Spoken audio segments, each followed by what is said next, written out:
صحیح مسلم حدیث نمبر 76۔ محمود بن غیلان نے کہا میں نے ابو داود طیالسی سے کہا آپ نے عباد بن منصور سے بہت زیادہ روایتیں لی ہیں، پھر کیا ہوا کہ آپ نے اتارہ والی روایت جو نضر بن شمیل نے ہمارے سامنے بیان کی ان سے نہیں سنی؟ انہوں نے مجھ سے کہا خاموش رہو۔ میں اور عبد الرحمن بن مہدی زیاد بن میمون سے ملے اور اس سے پوچھتے ہوئے کہا یہ احادیث جو تم حضرت انس رضی اللہ عنہ سے روایت کرتے ہو کیا ہیں؟ تو وہ کہنے لگا تم دونوں دیکھو کہ ایک آدمی گناہ کرتا ہے پھر توبہ کر لیتا ہے تو کیا اللہ اس کی توبہ قبول نہیں کرتا؟ کہا ہم نے کہا ہاں۔ اس نے کہا میں نے ان حدیث میں سے انس رضی اللہ عنہ سے کچھ نہیں سنا، نہ کم نہ زیادہ۔ اگر لوگ نہیں جانتے تو کیا تم دونوں بھی نہیں جانتے کہ میں انس رضی اللہ عنہ سے نہیں ملا؟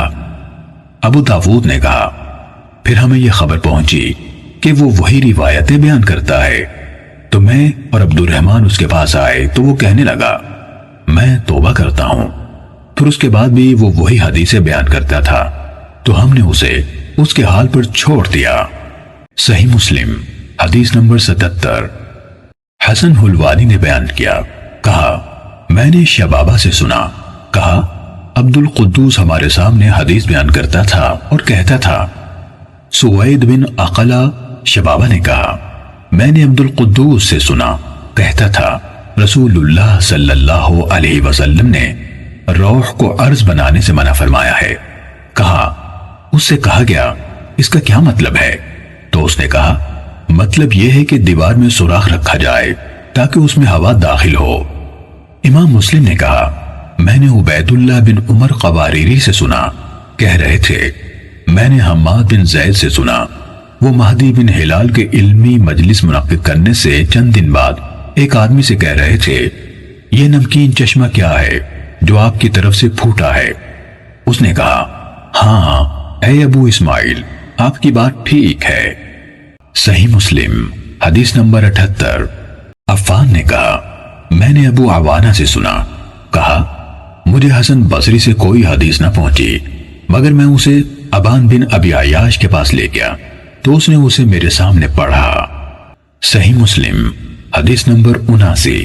علی بن مسہر نے بیان کیا، کہا میں نے اور حمزہ زیات نے ابان بن ابی عیاش سے تقریباً 1000 احادیث سنی۔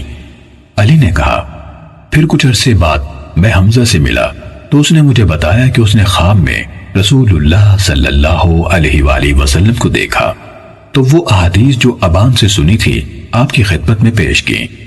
آپ نے ان میں بہت معمولی حصے 5 یا 6 حدیثوں کے سوا کسی چیز کو نہ پہچانا۔ صحیح مسلم حدیث نمبر 80۔ زکریا بن عدی نے کہا مجھ سے ابو اسحاق فزاری نے کہا بقیہ سے وہی حدیث لکھو جو اس نے معروف لوگوں سے روایت کی ہیں، وہ نہ لکھو جو اس نے غیر معروف لوگوں سے روایت کی ہیں، اور اسماعیل بن عیاش سے جو اس نے معروف لوگوں سے روایت کی یا غیر معروف لوگوں سے کچھ نہ لکھو۔